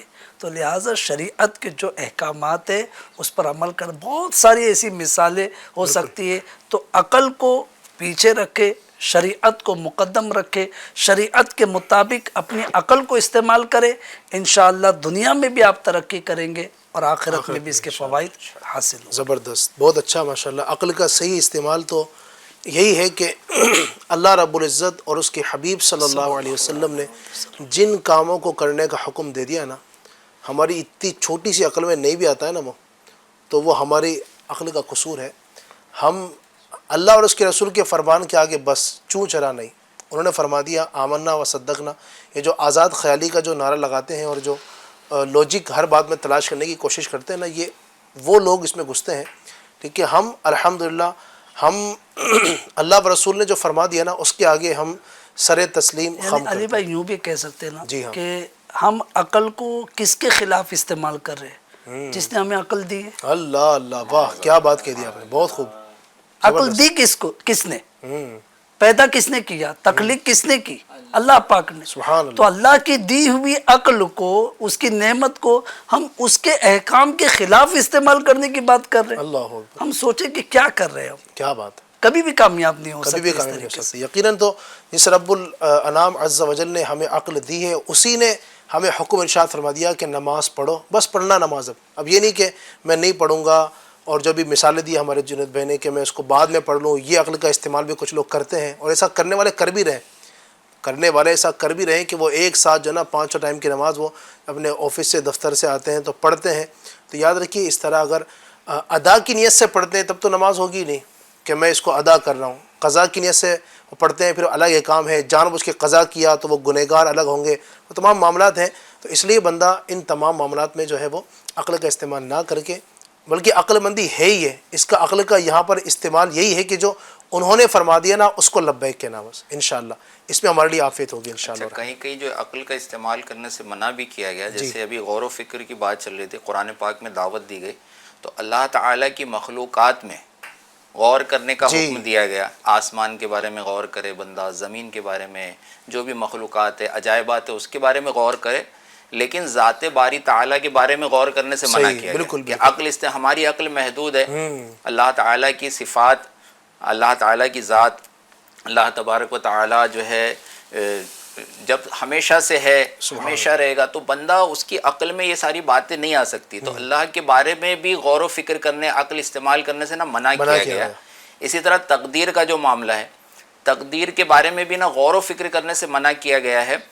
بلکہ صدیق اکبر فاروق اعظم رضی اللہ تعالیٰ عنہما، انہوں نے بعض جو سرکار کی بارگاہ میں بعض اوقات جو ہے اس پر جو ہے گفتگو کی تو سرکار صلی اللہ علیہ وسلم نے ان کو روک دیا، منع کر دیا گیا کہ تقدیر کے بارے میں زیادہ گفتگو نہ کی جائے. کہ انسان جو ہے نہ مجبور محض ہے، اور نہ ایسا ہے کہ اس کو ہر بات کا اختیار ہے، نہ مختار کل ہے، نہ مجبور محض ہے. ایک حد تک اس کو اختیار دیا گیا ہے، اس کو کوشش کرنا ہے، اور پھر تقدیر سے جو معاملات ہونے ہیں، تقدیر پر بھی ایمان لانا ضروری ہے. تو یہ جو لوگ ہر چیز میں مطلب عقل استعمال کرنے، اب عقل کا استعمال کیا ہے؟ عقل کا درست استعمال یہ ہے کہ جو احکام بتایا جائے اس پر عمل پیرا ہو جائے بندہ. کہ اللہ کا حکم ہے نماز پڑھنا ہے، ٹھیک ہے، عقل کا استعمال یہ ہے کہ نماز پڑھنا ہے. روزہ رکھنا ہے، ٹھیک ہے، روزہ رکھنا ہے. اچھا، بعض اوقات لوگ جو ہے عقل کا استعمال کر کے مسائل کے جوابات دینے میں، فتویٰ دینے میں بھی بغیر علم کے فتویٰ دینے لگتے ہیں کہ صرف عقل تو ہے نا، نہیں ایسا نہیں، ایسا ہوگا، ایسا ہو سکتا ہے، ایسا ہو سکتا ہے، پاسبل ایسا ہے، شاید یہ چیز ہوگی، اپنی رائے دے دیتے ہیں. تو بغیر جو علم کے فتویٰ دے اس پر جو ہے لعنت کی گئی، فرشتوں کی لعنت، مخلوقات کی لعنت، اللہ تعالیٰ کی لعنت. تو یہ بچنا چاہیے ان چیزوں سے، اور کسی جو ہے ماہر مفتی صاحب سے، مفتی اہل سنت سے، دارالافتاء اہل سنت سے، کسی عالم دین سے رجوع کرنا چاہیے کسی بھی مسئلے میں. اگر آپ نے بالکل پڑھا ہے کتاب سے، بالکل آپ کو ویریفائڈ، ایک دم سرٹیفائڈ آپ کے پاس مسئلہ بالکل صحیح ہے، تو اتنا پڑھا ہوا، اتنا جو ہے وہ چیز لوگوں تک پہنچا دی. کچھ الگ ہٹ کے معاملہ ہو رہا ہے تو بندہ پیش کر دے، یہ بھی بلکہ جواب دے دینا کہ مجھے نہیں معلوم اور اللہ تعالیٰ جانتا ہے، واللہ اعلم، یہ بھی آدھا علم قرار دیا گیا. تو یہ بندہ جو ہے نا علم والوں کی طرف جو ہے رجوع کرے، اور یہ بھی عقل کا اچھا استعمال. یہ عقل مندی اسی میں ہے کہ بندے کو اگر نہیں آتا تو منع کر دے کہ مجھے نہیں آتا ہے. آپ فلاں علماء اہل سنت سے، مفتیان اہل سنت سے، دارالافتاء اہل سنت سے آپ رابطہ کیجیے. تو یہ بھی عقل یہ ہے کہ جو آپ نے سوال کیا تھا کہ کن معاملات میں عقل کو دخل نہیں ہے، اور انہی طرح کے معاملات ہیں. تو اللہ ہم سب کو عقل سلیم عطا فرمائے. مزید بھی کچھ سوال ہیں، ذرا وہ بھی دیجیے گا. جی السلام علیکم. وعلیکم السلام ورحمۃ اللہ وبرکاتہ. علی بھائی، الحمدللہ ایک نئی صبح پروگرام ہماری رہنمائی ہر فیلڈ میں کر رہا ہے. ہمارا آپ سے سوال ہے، کیا عقل گمراہ بھی کر سکتی ہے؟ کیا عقل گمراہ بھی کر سکتی ہے مظفر بھائی، ہے ایسا؟ جی، عقل سے بھی بہت زیادہ اگر عقل کا استعمال ہوتا ہے تو بندہ گمراہی کی طرف بھی بڑھ جاتا ہے. اور تاریخ کو دیکھا جائے تو ہوئے ہیں اس طرح کے معاملات، ایسے واقعات کہ بندہ صرف اپنی عقل پر اگر بھروسہ کر لے لے تو بس، علم نہیں، اللہ تعالیٰ کی رحمت پر بھروسہ کرنے کے بجائے جو ہے بس میں عقل سے جو ہے نا جو بھی معاملہ دیکھ لوں گا کر لوں گا. ایسے واقعات ہوئے حضور غوث پاک کے دور میں. ایسے لوگ تھے جو عقل کا استعمال کر کے کسی ولی کا امتحان لینے گئے اور پھر آپ نے جو ہے انہوں نے جو ہے بد دعا کی کہ تو فلاں فلاں تیرے ساتھ یہ معاملہ ہوگا، تو فلاں مذہب جو اختیار کر لے گا، اور دنیا تیری کانوں کی لو تک آ گئی ہے. تو دنیا نے دیکھا تو بندہ جو ہے نا صرف عقل کو اگر یہ کرے گا نا کہ نہیں میں اپنی عقل سے قرآن و حدیث کو بھی سمجھنے کے لیے بندہ صرف اگر اپنی عقل پر بھروسہ کر کے آ جائے کہ نہیں میں قرآن و حدیث سے مسائل نکال دوں گا. بعض لوگ اس طریقے سے بھی گمراہ کرتے ہیں کہ قرآن و حدیث کو سمجھنے کے لیے علماء کی کیا ضرورت ہے. تم قرآن پاک لو، اس کا ٹرانسلیشن لو، بخاری شریف اٹھاؤ، اس کا ٹرانسلیشن لو اور جو ہے اس کو پڑھنا شروع کرو، اس سے مسائل نکالو. تو بڑی اچھی مثال دی گئی ہے. مفتی احمد یار خان ایمی رحمۃ اللہ تعالی فرماتے ہیں کہ قرآن و حدیث گویا سمندر ہے اور اس میں سے مسائل نکالنا گویا سمندر کی تہہ سے جو ہے نا موتی نکالنے جیسا ہے. تو اگر کسی کو موتی لینا ہوتا ہے تو وہ بازار میں جو ہے وہ جاتا ہے، جوہری کی دکان پر جاتا ہے. وہ سمندر کے اندر چھلانگ نہیں لگاتا ہے. سمندر کے اندر کوئی چھلانگ لگائے گا تو وہ ڈوب کر جو ہے مر جائے گا، اس کو موتی نہیں مل سکے گا. تو آپ فرماتے ہیں کہ اگر مسائل تم کو تلاش کرنا ہے تو تم کو امام اعظم ابو حنیفہ کی دکان پر ملیں گے، امام شافعی کی دکان پر ملیں گے، امام مالک کی، امام احمد بن حنبل کی دکان پر ملیں گے کہ انہوں نے غور کیا، یہ اس کے اہل تھے، انہوں نے اجتہاد کیا، انہوں نے امت کی آسانی کے لیے قرآن و حدیث سے مسائل نکال کر لکھ دیے. اب اس میں غور کرنا. اچھا آج دور جدید میں بھی جو مسائل پیش آتے ہیں، جیسے بھی جنید بھائی نے بھی بتایا کہ بھائی رمضان آیا ہے، دیگر اور چیزیں ہیں، تو بعض اوقات جن پر حکم واضح ہوتا ہے نا کہ یہ چیز ناجائز قرار دی گئی، یہ حرام قرار دی گئی ہے، تو اب اس میں وہ اپنی نا باتیں پیش کر دیں کہ نہیں اگر ایسا کر لے تو، یا اس طریقے کا ایسا ہو جائے تو، ایسا چینج ہو جائے تو. بعض مفتیان کرام نے پھر ایسوں کو جواب بھی دیا کہ بندہ بس جو ہے نا یہ چاہ رہا ہے کہ میں جو کہہ رہا ہوں نا اس کو مان لیا جائے، اور یہ جو میں دلیلیں دے رہا ہوں اس دلیل کی وجہ سے حکم بدل دیا جائے. یہ چیزیں پیدا ہوتی ہے اپنے مظفر بھائی شریعت اور دین کے معاملے، دنیا کے معاملات میں نہیں پیدا. نہیں. ہاں اللہ سب کو محفوظ رکھے.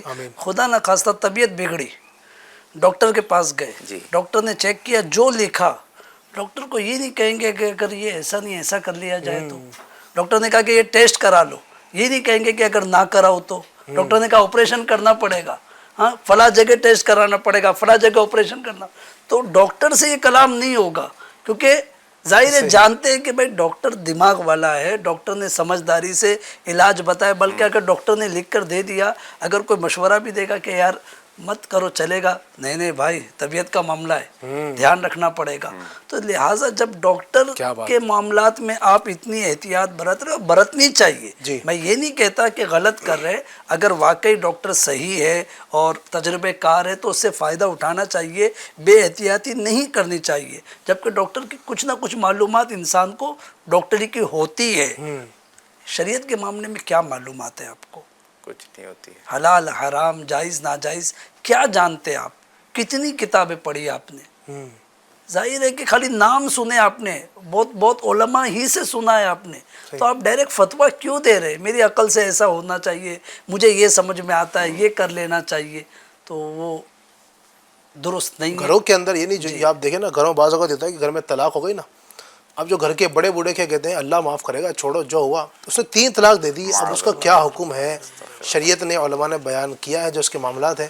لیکن وہ جو بات آپ نے کہی نا آپ دونوں حضرات نے کہ عقل کا استعمال ایسے معاملات میں جس میں نہیں کرنا چاہیے، وہ کرتے ہوئے گھر کے بڑے بوڑھے اللہ معاف کرے گا، چلو کوئی بات نہیں، اب نہیں کرنا، علم کی کمی ہے. یہ چیزیں اپنے آپ کو مطلب جو ہے شریعت کے خلاف ہونے والے کاموں میں ایسا پیش کرنا. جیسے ابتدا میں آپ نے صلح کی بھی بات کی تھی، صلح کراتے، صلح کرانے میں بھی یہ دیکھنا پڑے گا کسی کے حق تلفی تو نہیں کر رہے، کسی کے اوپر ظلم تو نہیں ہو رہا. آپ کہ اس نے اس کو مطلب اس کا حق دبا لیا ہے اور بس اس کو آپ یہی کہے جا رہے کہ بھائی چلو معاف کر دو معاف کر دو، سامنے والے کو یہ کہی نہیں رہے کہ بھائی آپ اس کا حق ادا کر دو، اور آپ نے صلح کرا دیا، آپ بڑے چودھری ہے پٹیل ہے. تو لہٰذا ایسا نہیں ہے. اور آخری بات میں عرض کروں، وقت بھی پورا ہو رہا ہے. عقل مندی اپنی جگہ پر ٹھیک ہے، انسان بہت عقل مند ہے، ٹھیک ہے، لیکن وہ خود کو عقل مند ہی باور نہ کرائے. اچھا، اپنے آپ کو کہ میں بہت عقل مند ہوں. بعض سماج میں ایسے لوگ پائے جاتے ہیں کہ مشہور ہوتے ہیں کہ بہت دانا ہے, بہت سمجھدار ہے. تو اس میں اب آپ کہیں گے ایسا کیوں نہ کرے, اس میں غرور پیدا ہونے کا اندیشہ ہے, اس میں جو ہے تکبر پیدا ہونے کا اندیشہ ہے کہ بعض آگے پیچھے لوگ گھومنے والے بھی ہوتے کہ بھائی واقعی بہت سمجھدار ہے, بہت عقل مند ہے, تو اب ان کا انداز دوسروں کو حقیر جاننا, تو یہ تکبر ہے. اس میں کہیں آپ مبتلا نہ ہو جائے. تو لہٰذا سب سے بڑی کائنات کی عظمت والی ذات اور کائنات میں سب سے زیادہ عقل مند کون ہے؟ ہمارے آقا صلی اللہ علیہ وسلم. لیکن آپ نے بھی عاجزی اختیار فرمائی.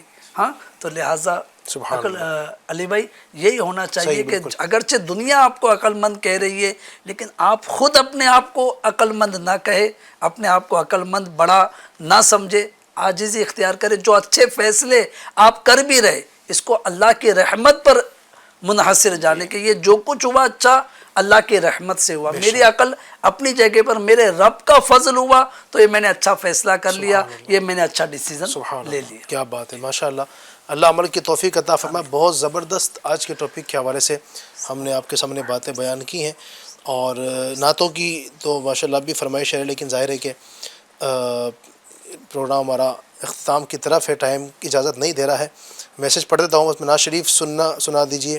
پھولوں کی کہتی ہے پھولوں کی ردا, ہاں ایسا کچھ کلام ہے غالباً, کوئی بھوجپوری کلام ہے بھوجپوری زبان میں. بہاریاں دنیا سوریاں امرو سندیشہ لے جا نعت.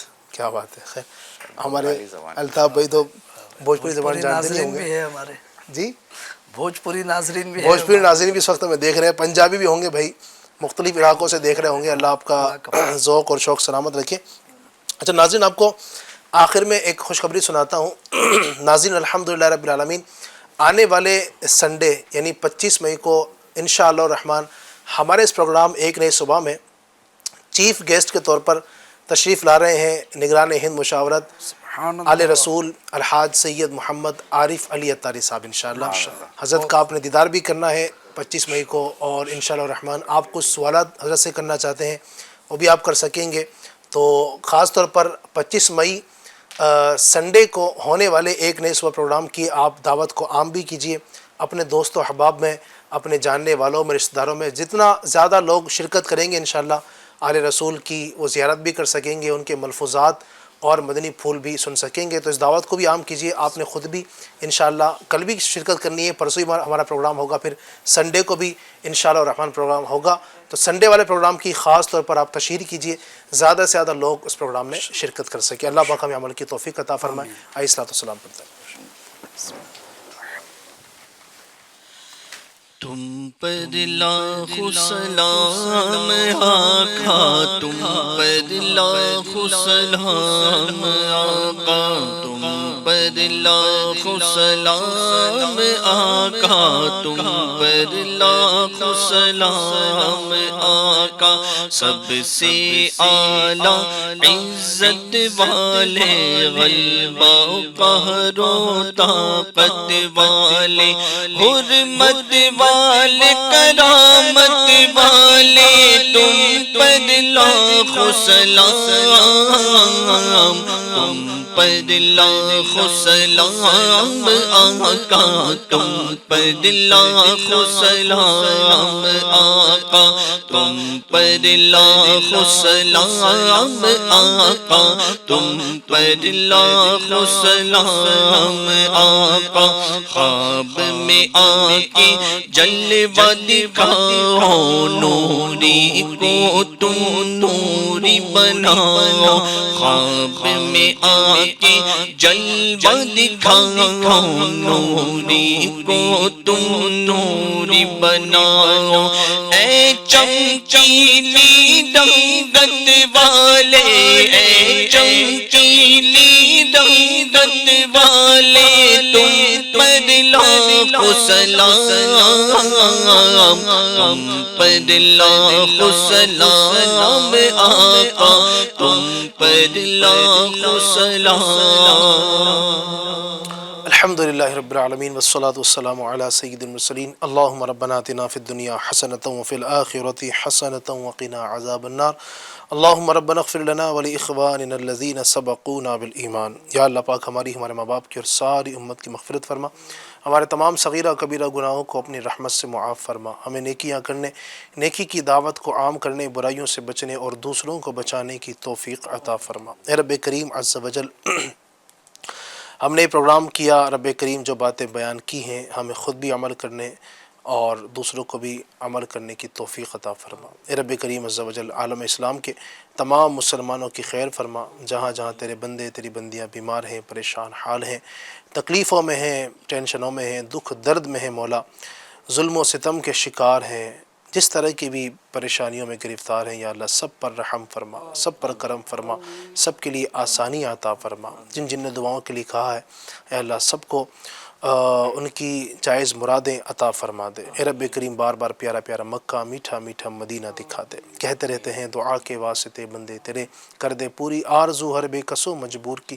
ان اللہ و ملائکتہ یصلون علی النبی یا ایھا الذین آمنوا صلوا علیہ وسلموا تسلیما.